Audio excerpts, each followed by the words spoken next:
माढाच्या अंजनगाव खेलोबा गावात तणावाची स्थिती। लक्ष्मण हाके बॅरिकेड्सवर उभे राहून झाले आक्रमक, तर घोषणा आणि काही विधानांमुळे कार्यकर्ते आमने सामने। हाकेंनी आंदोलन तत्काळ थांबवावं, अन्यथा मराठा क्रांती मोर्चाचे समन्वयक अंजनगावात येतील। मराठा क्रांती मोर्चा समन्वयकांचा इशारा। सुनील तटकरेंकडून आमदार शिवाजी गर्जेंना समज। कार्यकारिणीच्या कागदपत्रात फक्त 2च पदांचा उल्लेख केल्यानं तटकरे नाराज। खरातचं चाकणकरांशी फोनवरून 177 वेळा संभाषण।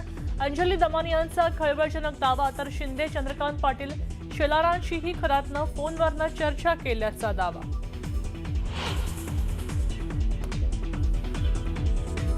नामकरण आवारेची शिर्डी पोलिसांकडून चौकशी सुरू। आवारे आणि कुटुंबियांच्या नावे 6 बँक खाती, सर्व खात्यांवरून आर्थिक व्यवहार झाल्याची माहिती। घरात खूप कॅश यायची, सगळं डॅडला माहिती। भोंदू अशोक खरात प्रकरणात खरातचा मुलगा हर्षवर्धन खरातचा एसआयटी चौकशीत मोठा खुलासा। भोंदू खरातला सिद्धपुरुष म्हणणारा नामकरण आवारे चौकशीच्या फेऱ्यात। नामकरण आवारेची पोलिसांकडून चौकशी सुरू। जगदंब पतसंस्थेच्या व्यवहारांबद्दल चौकशी।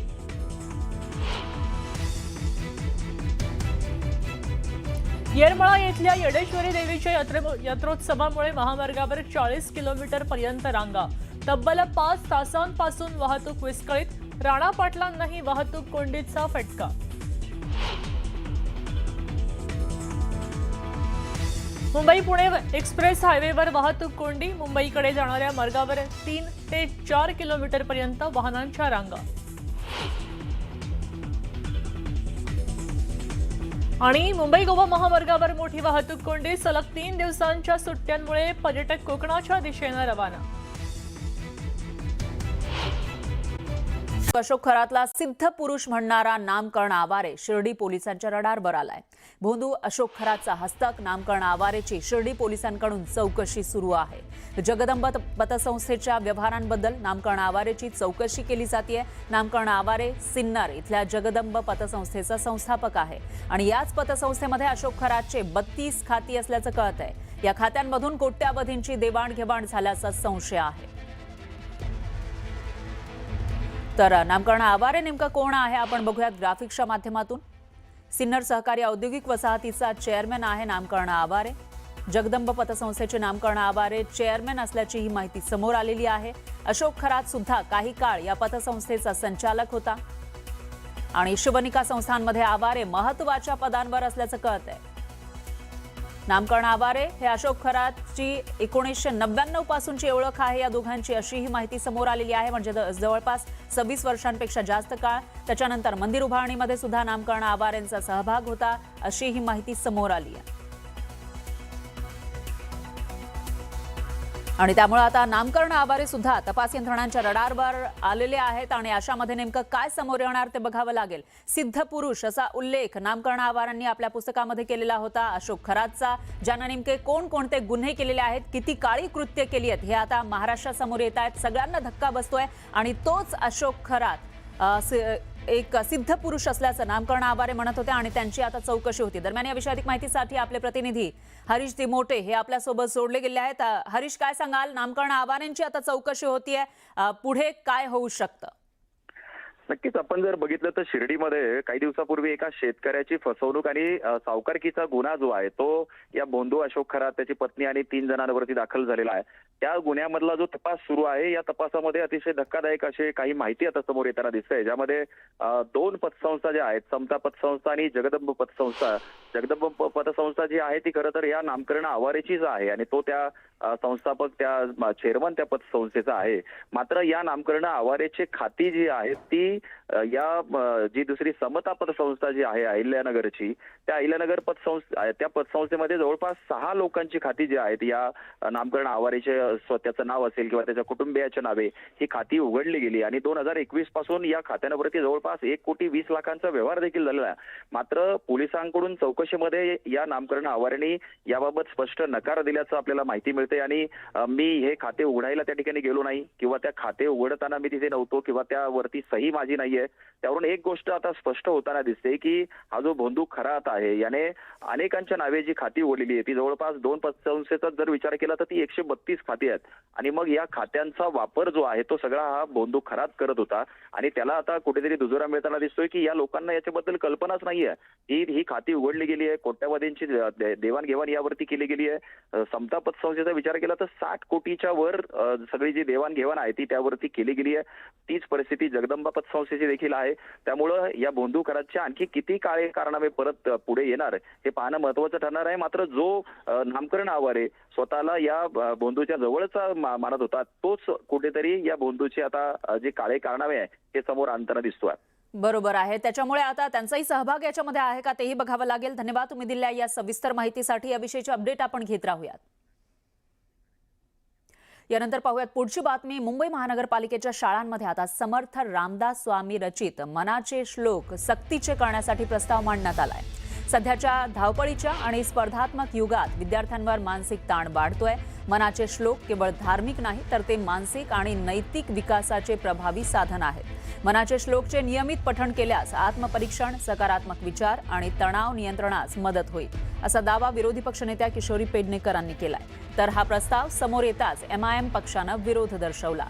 शाळांमध्ये धर्माच्या आधारे नव्हे तर संविधानाचे शिक्षण द्यावे, सर्वधर्मीय विद्यार्थ्यांवर बंधन घालू नये, असं MIMचे गटनेते विजय उबाळेंनी म्हटलंय.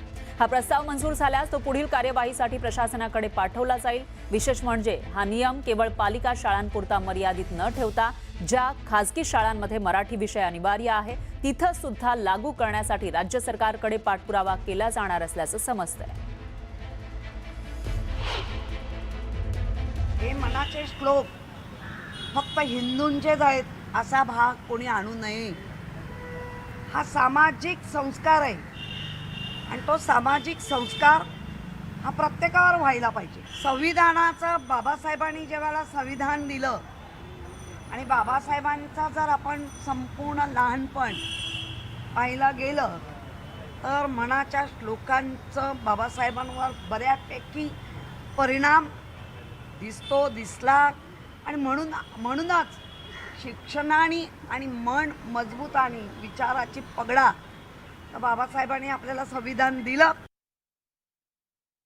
ज्या मनाच्या श्लोकांमधनं चांगला सुदृढ नागरिक घडावा या उद्देशाने परमपूज्य डॉक्टर बाबासाहेब आंबेडकर आणि त्यांचं संविधान याला अनेकांना असं वाटतं मी जोडलं गेलंय.